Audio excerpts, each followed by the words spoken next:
Dari sejak wudhu teman-teman sekalian, itu kita memang ada setan mengganggu. Ya, makanya fitrah ibadah itu pasti diganggu. Kalau nggak diganggu, aneh. Ya, patut dipertanyakan tuh. Karena setan itu menghambat kita ibadah. Jadi kalau ibadah nggak ada hambatan, patut dipertanyakan. Patut dipertanyakan, pasti diganggu. Nah, cuma kita diberi kemampuan oleh Allah untuk mengatasi gangguan setan itu. Di antaranya apa? Berlindung kepada Allah. Fasta'iz billahi minasyaitonir rajim. Dari Mas Rian Wahyu. 46 menit yang lalu. Bismillahirrahmanirrahim. Assalamualaikum Ustaz. Waalaikumsalam warahmatullahi wabarakatuh. Semoga Allah muliakan Anda dan memberikan kemuliaan yang sama kepada kita semua. Bagaimana cara menghilangkan was-was ketika kita sholat? Ya hilangkan aja. Jangan was-was. Cara menghilangkan was-was, jangan marah. Cara menghilangkan marah, jangan marah. Cara menghilangkan was-was, jangan was-was. Cara menghilangkan marah, jangan marah. Sebentar ya. Soalnya setiap saya ambil wudhu sampai selesai sholat selalu datang bisikan-bisikan yang aneh-aneh Ustaz. Makasih Ustaz. Oh berarti bukan saat sholat saja, saat wudhu, dari sejak wudhu. Wah ini setannya nih. Nanti kapan-kapan kita ngaji ya fikih setan. Nah kan menarik kan fikih setan ya, memahami fikih itu kan memahami tentang setan. Ya kalau kita tahu jalan bagus saja nggak tahu di mana jebakannya, ya di mana durinya, di mana lubangnya, kemungkinan bisa terpeleset. Ya sama juga. Kalau kita hanya menghitung mengenal malaikat dan sebagainya bagus, tapi kalau nggak tahu setan, nggak tahu strateginya, gimana kita bisa menghindarinya? Perangkap-perangkapnya, jeratan-jeratannya, ya mungkin bisa lebih berbahaya daripada jebakan Batman, gitu kan? Nah ini yang mesti kita waspada, itu ya waspadalah. Jadi teman-teman sekalian ini makanya di Quran tuh banyak sekali keterangan yang menyampaikan pada kita perangkap-perangkap setan. Ya khutwati syaitan, ini loh perangkap-perangkap setan nih. Ini khutwahnya, ini caranya. Begini-begini ya Allah tuh Rahman sekali lagi. Ya mesti tahu kita. Nah, di antara pembahasan tentang setan itu ada memang tugas-tugas spesifik dia. Ya, dari jaringan iblis ini. Ya, jaringan iblis. Jaringan iblis laknatullah. Ya, disingkat, silakan singkat sendiri. Jadi kalau teman-teman sekalian kita lihat, ya, kita ambilkan, turunkan ke bawah setan, dia punya perangkap. Nah, setan wudu, ada yang menggoda orang wudu, namanya walhan. Walhan itu tugasnya goda orang wudu. Jadi setiap orang selesai wudu bikin was-was. Ini tiba-tiba aja bisa jadi begini. Baru selesai wudu, saya udah wudu belum ya? Batal nggak ya? Batal nggak ya? Dibikin was-was kita. Ya, nah ini bagaimana cara mengatasinya? Nanti belum selesai di wudhu ini, begitu mau takbir, datang lagi setan yang kedua. Khinzib, ada yang mengatakan khanzab, gitu kan? Nanti menggoda lagi, nanti kita lihat hadisnya. Kita lihat hadisnya. Nah, dari sejak wudhu, teman-teman sekalian, itu kita memang ada setan mengganggu. Ya, makanya fitrah ibadah itu pasti diganggu. Kalau nggak diganggu, aneh. Ya, patut dipertanyakan tuh, karena setan itu menghambat kita ibadah. Jadi kalau ibadah nggak ada hambatan, patut dipertanyakan. Atau dipertanyakan, pasti diganggu. Nah, cuma kita diberi kemampuan oleh Allah untuk mengatasi gangguan setan itu. Di antaranya apa? Berlindung kepada Allah. Fasta'iz billahi minasyaitonir rajim. Berlindung. Ya, bagaimana cara berlindungnya? Minta. Ya, dengan penuh kekhusyuan. Ya, a'udzubillahi minasyaitonir rajim, itu yang paling standar. Ya, atau kita mengatakan Rabbi inni a'udzubika min hamazatis syayatin wa a'udzubika ay yahdurun. Ya Allah, aku berlindung kepadamu ya Rabb dari bisikan-bisikan, bahaya-bahaya was-was setan. Dan keadaan mereka yang hadir di sekitaranku kalau mereka hadir, ya Allah, jauhkan mereka. Berikan aku perisai. Kalau belum hafal boleh pakai bahasa Indonesia. Ya Allah, lindungi hamba dari godaan-godaan setan, ya Allah. Kuatkan hamba untuk khusyuk. Ya, lalu Anda setelah berdoa, bismillah Anda niatkan kepada Allah, kan? Berwudu dengan baik. Nah, saat wudu ini Anda berkonsentrasi, fokus kepada wudu Anda. Ya, bersihkan wajah, mohon kepada Allah wajah ini diberikan cahaya, dihilangkan dari perbuatan maksiat, tobat dengan dosa-dosa di wajah, tangan sampai ke ujung kaki sampai selesai lah wudunya. Makanya setelah wudu Anda berdoa kan, syahadu an la ilaha illallah, syahadu anna muhammadar rasulullah, Allahumma ja'alni minat tawwabin wa ja'alni minal mutatahhirin wa ja'alni min ibadikas salihin. Ya Allah, jadikan hamba termasuk golongan orang taubat. Makanya saat wudu kita taubat. Kalau benar nih cara wudunya begini, kita rasakan, kita berdoa, doanya dirasakan, taubat kepada Allah, mohon kebaikan, nggak ada peluang bagi setan mengganggu. Ya. Tapi kalau kita ingin buru-buru, tergesa-gesakan perbuatan setan, innal ajalata minasyaitan. Ya, al ajalatu minasyaitan. Tergesa-gesa itu dari setan, dibikin tergesa-gesa.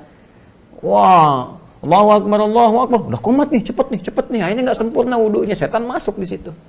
Ya, akhirnya begitu nggak terasa nggak nyaman, begitu mau takbir, tadi kamu nggak sempurna loh wudunya, ada yang nggak kebasuh tuh, mulai masuk dia. Makanya tenang aja, ya tenang aja, wudu aja kita. Wah imam kalau sepanjang imam belum selesai, kita dapat jamaahnya, dapat. Tapi bukan nunggu imam begitu juga, tidak. Ya kita siapkan diri kita dengan baik, tapi kalau kadar Allah datang kita berwudu, misalnya mau jamaah, sudah rakaat pertama, gitu kan, sempurnakan dulu wudunya, tenang aja. Ya begitu kita masuk susulkan, ya dalam keadaan masbuk misalnya, tetap kita mendapatkan jamaah sebelum imam salam. Das ya, kalaupun imam salam, kita kepada yang lain berjamaah, teruskan, tetap dapat kesempatan yang sama. Jangan dipedaya oleh setan sehingga kita terburu-buru tidak menyempurnakan wudunya. Di kunci katanya ketika wudu, karena wudu itu terkait erat nanti dengan kesempurnaan salat yang kita tunaikan, syarat sah salatnya di Quran surah ke-5 ayat yang ke-6 itu dalilnya, maka sempurnakan wudunya. Ya, mohon kepada Allah. Kemudian saat selesai wudu itu, ambil keyakinan pada jiwa. Yakin. Ya, yakin. Al-yaqinu la yuzalu bisyaqi. Kalau sudah yakin itu tidak akan pernah dipengaruhi oleh keraguan. Makanya kalau sudah yakin, setan nggak akan masuk dengan keraguan. Karena kita sudah paham dengan yakin dengan semua yang kita kerjakan itu. Baru kita mulai dengan menunaikan sholat. Saat akan sholat, kita bermohon kepada Allah lagi. Ya, bertawud lagi kepada Allah.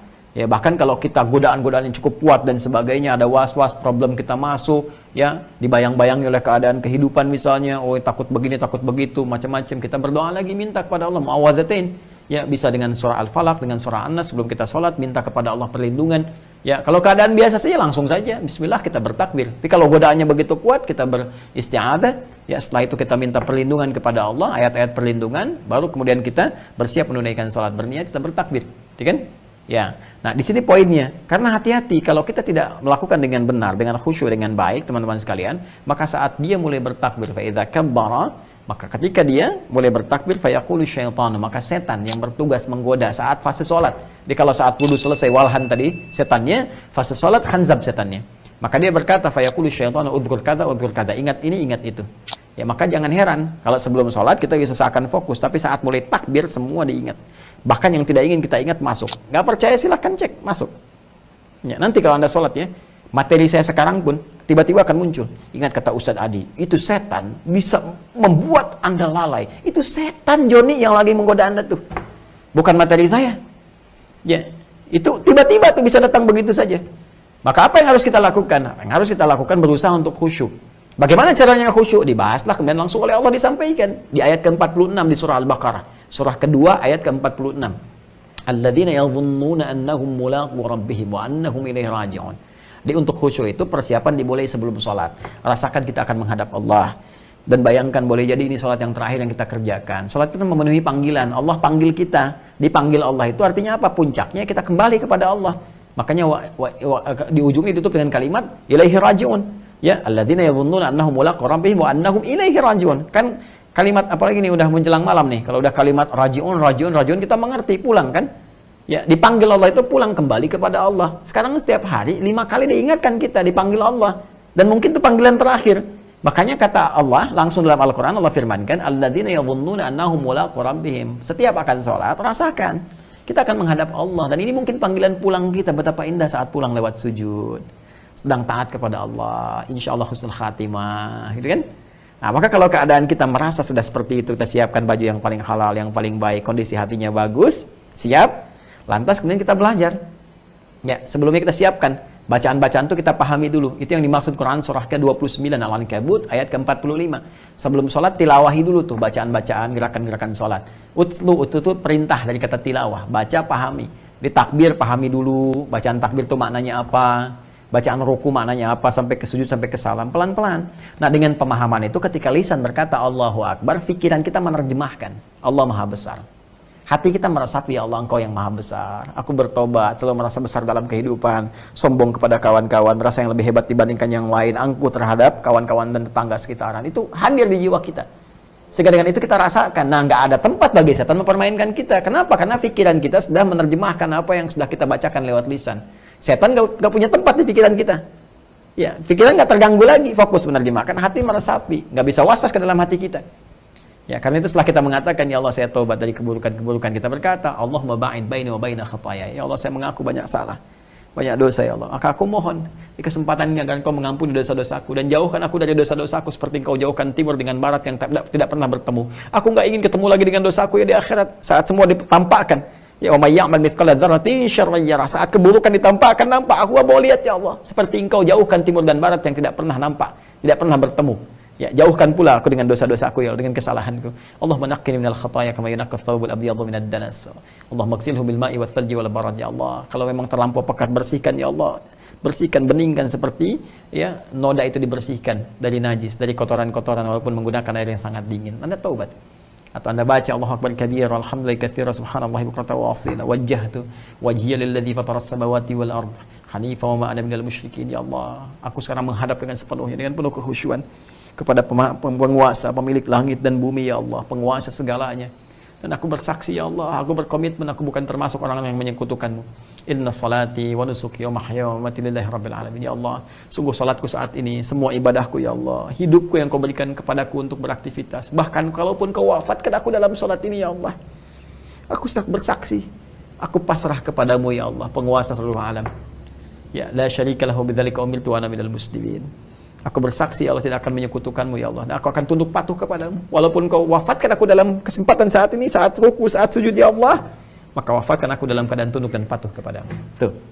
Dan kalau kita mengerti, kita paham dengan apa yang kita bacakan, tiba-tiba kemudian bisa mengalir air mata. Enak gitu. Ya, dari mulai takbir tuh, baca iftitah. Makanya Fatihahnya ada yang langsung nangis, baca surat-surat tuh merasa ke dalam jiwa, ya. Baca ayat tentang surga, pengen rasanya mendapatkan itu. Baca ayat tentang neraka takut, tentang adab takut, ada yang menangis, banyak seperti itu. Kan aneh, baca ayat surga nangis, baca ayat neraka kok diam-diam aja gitu ya kan? Ada sesuatu yang belum meresap kepada jiwa. Nah, kan? Nah, jadi kurang lebih teman-teman sekalian, demikian cara menghilangkan was-wasnya. Pertama, berlindung kepada Allah Subhanahu wa taala. Yang kedua, dengan menyempurnakan ibadah, pelajari ilmunya dan sempurnakan syariatnya. Ya, dari mulai syarat dan rukunnya. Insya Allah dengan seperti itu akan terjadi perubahan pada jiwa kita. Maulaya